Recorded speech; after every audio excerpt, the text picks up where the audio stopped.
Turpinot varbūt kaut kādu šo digitalizācijas, efektivizācijas, elektronizācijas lietu, varbūt pāris lietas, par kurām es gribēju šodien parunāt. Un viena lieta ir varbūt šis te efektivitātes jautājums, un kā mēs redzam, un ko tad mēs noteiksim šīs te efektivitātes varam sagaidīt. Un, ja mēs skatāmies no tāda tā kā procesa viedokļa, tad mēs uz pašvaldībām skatoties varētu sagaidīt to, ka tas ir veids, kādā mēs šos te pašvaldības pakalpojumus, funkcijas, ko mēs veicam, varētu izdarīt ātrāk, kvalitatīvāk, savādāk nedaudz, kas sniegtu šo te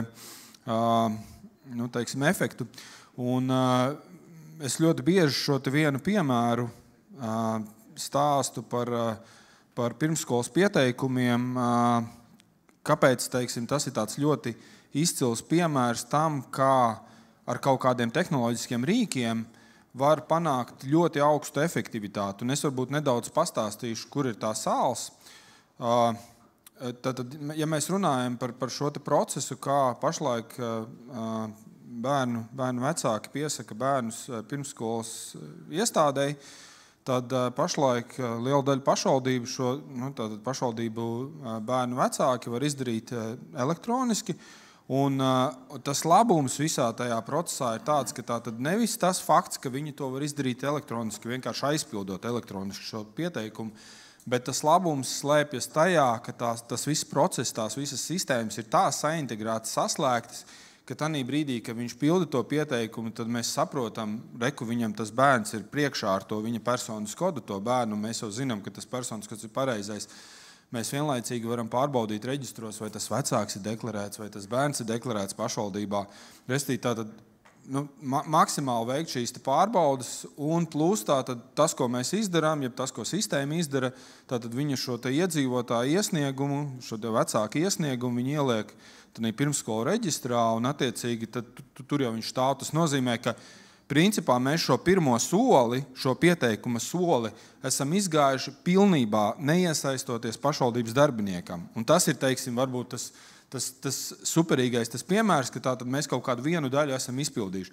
Protams, tur vēl ir otra daļa, kā notiek tas viss uzņemšanas process, tur arī ir labi, tur arī ir virkni priekšrocību, bet principā tas piemērs, ko es caur šo gribu stāstīt, ka mēs varam kaut kādu vienu soli vispār iziet bez pašvaldības darbinieku iesaistes. Paturpinot šo te, faktiski gribējās varbūt arī iedot tādus pāris piemērus par to, kad mums ir iestājusies savā ziņā stagnācija. Un stagnācija ir iestājusies tajā, kad kaut kādos jautājumos mums, šī pašvaldība attīstība varbūt ir apstājusies, un viens no šiem piemēriem ir šie paši e-pakalpojumi. Jā, mēs salīdzinot ar Eiropas valstīm, tas ir vienīgais rādītājs, kurā mēs esam ļoti labi salīdzinot ar citām valstīm.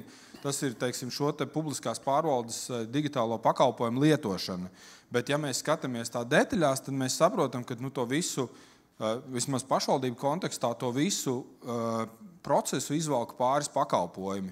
Un, ja mēs tā pēc būtības paskatāmies droši vien uz to visu procesu, kas mums notiek pašvaldībās, mēs saprotam, ka ļoti liela daļa pakalpojumu joprojām notiek varbūt netanī efektīvākajā veidā, un viņi nav pieejami un kaut kādi ērti.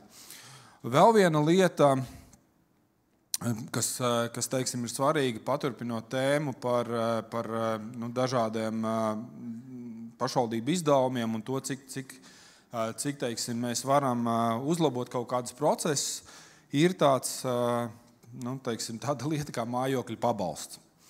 Un, ja mēs saskaitām pa visu valsti, cik daudz šos te mājokļu pabalsta pieprasījumus apstrādā sociālajie dienesti, cik viņi pārvada kaut kādus rēķinus, lai jūs saprastu, ko dara sociālais dienests, tad pie viņa atnāk trūcīgā ģimene un saka,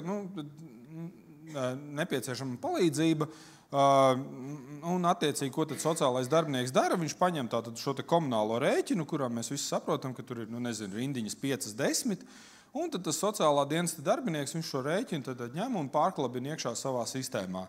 Un pēc tam, tātad, attiecīgi balstoties uz to rēķinu, tad viņš gatavo, teiksim, šo te lēmumu par pabalstu pārskaitīšanu.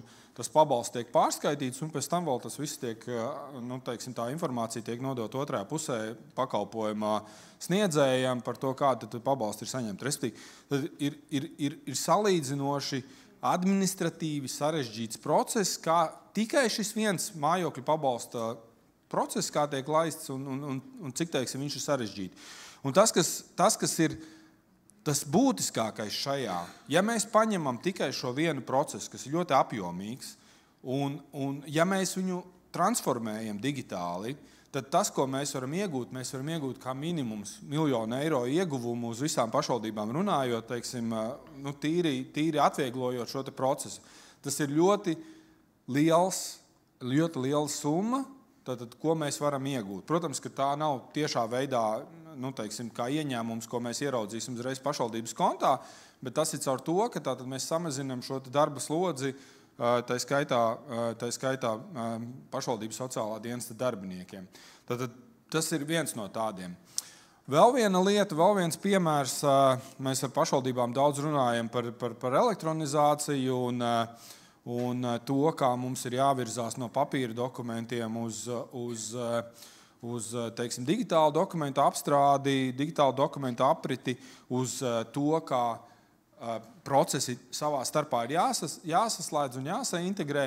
Un tad mēs arī vairākus gadus jau ar pašvaldībām runājam par to, ka ir nepieciešamas šīs sistēma integrācijas. Tātad pašvaldībām ir jādomā par to, kā sistēmas savstarpēji saintegrēt, jo šeit atkal ir viens no piemēriem tam, kā tās pašvaldības, kas faktiski šo mājas darbu ir izdarījušas, kā viņas teiksim, ekonomē šos līdzekļus un izmanto šo integrāciju priekšrocības, jo, piemēram, Rīgas valsts pilsēta vien, ja mēs sarēķinām tos dokumentus, kur darbiniekiem nav jāvada divās sistēmās, mēs saprotam, ka tātad darbinieks strādā kaut kādā biznesa sistēmā, piemēram, viņš tātad tas pats pieminētais sociālais dienests, tātad cilvēks atnāk pie viņa, viņš tātad pieņem šo iesniegumu. Protams, ka dokumentu aprits principi jāievēro, līdz ar to būtu nepieciešams šo cilvēku iesniegumu ielikt dokumentu vadības sistēmā. To var darīt manuāli, divās vietās izdarot šo darbiņu, bet var arī, teiksim, šīs sistēmas saintegrēt. Un, ja mēs paskatāmies no šīs sistēmas saintegrēšanas viedokļa, tad Rīgas valsts pilsēta 7 mēnešos gadā, tātad tie ir 24. gada 7 mēneši, caur šādu integrāciju ir nosacīti iekonomējuši 1 miljonu eiro. Tātad, ņemot vērā to, ka viņiem šis dokumentu skaits, kas ir caur integrācijām veidots, viņš ir ļoti liels. Citām pašvaldībām ir līdzīgi, un arī tie skaitļi ir ļoti iespaidīgi. Tie nav 100 eiro, tie ir 1000 un pat 10 000 lielākām pašvaldībām eiro ieguvumi gadā, ko mēs iegūstam no tā, ka mēs iekonomējam pa 5, pa 10 un tā tālāk minūtēm no speciālistu laika. Un šādā veidā caur kaut kādām minūtēm mēs krājam. Kur es šo visu stāstu nedaudz tā kā virzu, jeb kāds tad viena no tiem mūsu redzējumiem, kur tad mēs varam nonākt, tas ir tiešām šīs lietas, jeb lēmumi, kur tad mēs varam attīstīties. Un viena no lietām, ko mēs arī ir kādreiz šīs sarunas jau bijušas, viņas nav vainagojušās. Šogad mēs tā kā aktīvāk sākām šo sarunu. Tur paldies jāsaka Ādažu nodu pašvaldībai par šī jautājuma atkal izvilkšanu no noputējušiem plauktiem, bet tātad viena lieta ir izglītības joma. Un šeit arī tātad jau izveicot šo te aptauju pašvaldībās un apstrādājot šīs te aptaujas rezultātus, mēs redzam, ka tātad tie ir 100 un dažos gadījumos pat 1000 datu objektu, kas tiek apstrādāti manuāli. Un zem šīs izglītības jomas mēs skatījāmies gan, teiksim, stāstus, kas saistīti ir ar ēdināšanu un kādā veidā, teiksim, paziņot komersantam, kurš tad bērniņš ēd ar pašvaldības dotu atlaidi un kā komersants tad attiecīgi šos datus apstrādā un kā pašvaldības saņem šos datus apakaļ. Vai, teiksim, situācijas, kurās, piemēram, Tātad ir šie vasaras darbi, ko pašvaldības nodrošina bērniem iespēju vasarās pastrādāt. Tātad, atkal mēs saprotam, ka šie visi procesi viņi ir saistīti ar to, ka tas cilvēks, kas uzsāk šo procesu, tātad, bērna vecāks, viņam ir jāsagatavo šis iesniegums, ir jānogādā pašvaldībā. Kādam cilvēciņam pašvaldībā ir šis iesniegums jāpiereģistrē, ir tātad jāpārbauda, vai tiešām bērns ir deklarēts pašvaldībā, vai vecāks ir deklarēts pašvaldībā. Tad visas šīs darbības prasa laiku. Un ja mēs, teiksim, ejam no tāda procesa, ka mēs šo visu procesu pārveidojam un radam šo iespēju, pie tam šie izglītojamo vecāki noteikti tā ir tā kategorija iedzīvotāji, kur spēj digitalizēties. Līdz ar to mēs varam šos procesus arī notransformēt un iegūt atkal noteiktu ekonomisko ieguvumu. Līdz ar to tas ir, teiksim, tāds viens scenārijs. Protams, otrs scenārijs, ko mēs arī jau esam vairākus gadus runājuši par šo sociālās palīdzības procesu transformāciju, tieši kaut vai šī paša mājokļu pabalsta kontekstā. Tāpat ir manis pieminētā dokumenta integrācija, lai mazinātu šo dubulto darbu. Tas arī tas, ko mēs gadu no gada varbūt faktiski ar pašvaldībām runājam, bet es saprotu, ka šeit ir tikai daļa no pašvaldību vadības, bet tas droši vien ir tas, par ko ir nepieciešams varbūt pašvaldībās iekšēji runāt un meklēt šos praktiskos virzienus, kādā veidā mēs varam padarīt mūsu darbu efektīvāku, un savukārt padarot to mūsu darbu efektīvāku, mēs varam nonākt pie tā, kad teiksim, šīs ir kaut kādi šie ieguvumi. Tad otra lieta, par kuru es šodien vēlējos nedaudz parunāt, arī tā tad ir par datiem, vai pastāstīt par datiem, par to, kā mēs no pašvaldības puses varam runāt par kaut kādiem tādiem paziņojumiem, kas ir datos balstīti, nevis, teiksim, uz sajūtām balstīti, kā mēs varam runāt par datos balstītiem lēmumiem. Un šeit ir jāpiemina, ka vai jāizstāsta tas, ka pašvaldībās ir uzkrāts ļoti liels datu apjoms, no tādā ziņā, kad ir daudz dažādi šie dati, dažādos griezumos, un tas, kas ir varbūt nepieciešams, ir vienkārši pašvaldībām sākt šos datus izmantot aizvien vairāk. Un tas ir tas viens scenārijs, ko mēs mēģinam no savas puses virzīt šo datu analītiku, datu analīzi. Ir pašvaldības, kuras pašas ir spēcīgas šajā jautājumā un arī virza, bet tāpat laikā droši vien, ka ir pašvaldības, varbūt, kuras par šo jautājumu neaizdomājās. Un līdz ar to, teiksim, ja mēs skatāmies no tā datu analītikas viedokļa, tad svarīgi ir tas, ka mēs šos datus sakrājam, ka mēs uzkrājam dažādus šos datus un mēs viņus analizējam ar kaut kādu mērķi. Tad tie tipiskākie piemēri, atkal, par ko mēs runājam, tas ir viss, kas ir saistīts ar pašvaldības iedzīvotājiem. Tad tas ir iedzīvotāju skaits kaut kādās teritoriālās vienībās. Tad mēs redzam, cik tad mums katrā šajā pašvaldības teritoriālā vienībā iedzīvotāji ir deklarēti. Kā ir mainījies tas iedzīvotāju skaits, teiksim, šajās teritoriālajās vienībās. Cik mums ir noteiktās vecuma grupās šie bērni.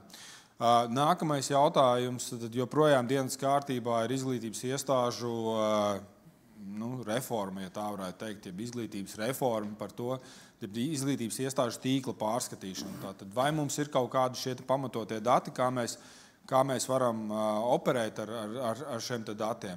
Protams, ka pašvaldības ieņēmumu izdevumu sekošana, operatīva sekošana šiem datiem līdzi, teiksim, kaut kādi šie pieejamie līdzekļi. Fonds, kas atkal skar sociālo jomu, tātad cik liels mums ir trūcīgo personu, teiksim, skaits, kādas mums ir tendences šī skaita izmaiņās, vai mums, teiksim, trūcīgo ģimeņu skaits pieaug, vai viņš samazinās. Kā tas atstāja iespaidu atkal uz citām lietām, un tā tālāk, un tā joprojām. Tātad tie ir dažādi dati, ko mēs varam analizēt, un, protams, kas ir pozitīvi, ka mēs varam arī dabūt kaut kādus datus vai kombinēt šos datus ar datiem no citām sistēmām, kā piemēram valsts ieņēmuma dienests un, teiksim, šis pašvaldības teritorijā deklarēto iedzīvotāju, piemēram, nodarbinātības rādītāji gan no nodarbinātības viedokļa, gan no, teiksim, šī ienākuma viedokļa. Nu, un tad, protams, tas būtiskākais varbūt pirms kaut kādas varbūt pāris bildītes ir par to, ka, ko tad nozīmē vai kāds tad ir tas mērķis. Jo tātad mūsu mērķis arī, vai tas, ko mēs radām, mēs stāstam, ka tad mūsu mērķis nav radīt smukas bildītes, smukas infografikas par to, cik tad mums ir iedzīvotāji pašvaldībā. Mūsu mērķis ir transformēt to veidu, kā pašvaldības skatās uz datiem un kā vispār pašvaldības skatās uz pašvaldības attīstību.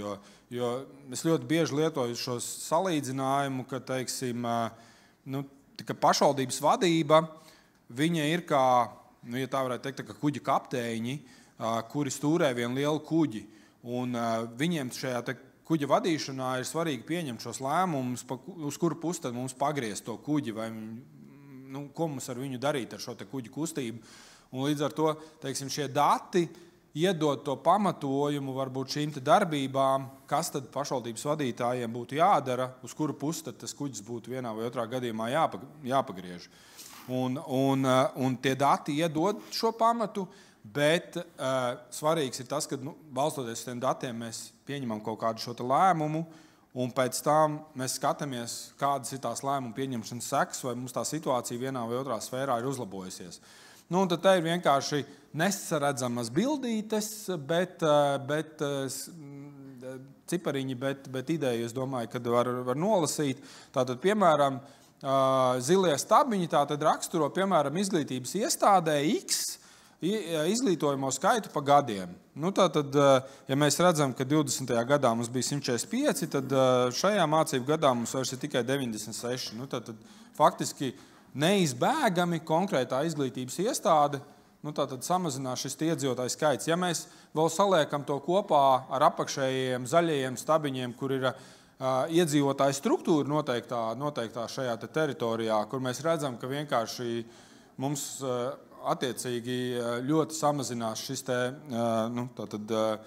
bērnu skaits konkrētā teritorijā, tad mēs vēl varam izdarīt secinājumus. Un, protams, ja mēs redzam, kā pa gadiem šajā teritorijā, konkrētā teritorijā ir samazinājies iedzīvotāju skaits, tad vienkārši tas ir tas, kas mums palīdz labāk saprast šo situāciju, kas mums notiek vienā, otrā vai trešā teritorijā un skaidri pamatot varbūt kaut kādus lēmumus. Vai, piemēram, tie paši sociālās palīdzības dati, kur mēs varam skatīties, kā mums izskatās sociālā pabalstu apjomi pa gadiem, kāpēc, teiksim, mums, piemēram, šajā pašā 22. gadā ir divkāršojies tas sociālā pabalstu apjoms un kā tad beigās ir pieaudzis, kurā gadījumā varbūt tas vidēji izmaksātais mājsaimniecībais pabalsta apjoms, un vienkārši analizēt šos datus un kā faktiski, teiksim, iegūt šo informāciju detaļās.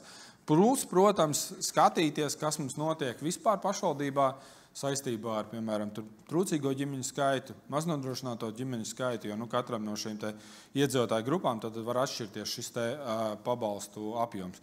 Vai arī, piemēram, tie paši finanšu dati, kur mēs varam skatīties, kā mums finanšu dati izskatās dinamikā salīdzinot ar iepriekšējiem gadiem un teiksim, jau sekot līdzi un operatīvi reaģēt uz to, ka, piemēram, vai mums lielākie ieņēmuma avoti, pieņemsim, tur iedzīvotāju ienākuma nodoklis vai nekustamā īpašuma nodoklis, pēkšņi nav kaut kāda, teiksim, iesākusies krīze valstī un mums jau ir laicīgi jārēģē uz šiem datiem, vai tieši otrādi, mums ir jārēģē uz kaut kādiem izdevumiem, varbūt, kur ir kaut kādas noteiktas pozīcijas, un analizēt šos datus detaļās. Tā kā jā, tas ir tāds ieskats par šo datu analītiku, un tas, ko varbūt arī noslēgumā, nezinu, vai mums iespējas būs, vai jums iespējas būs arī, teiksim, vēl pārtraukumā šo informāciju paskatīties, bet ja jūs interesē šī lieta, ar ko es noslēdzu, un jums nav šī rīka, tad netālu no kafijas pauzes ir kolēģi Ingūna, kura var arī pademonstrēt sīkāk, kā tas viss izskatās.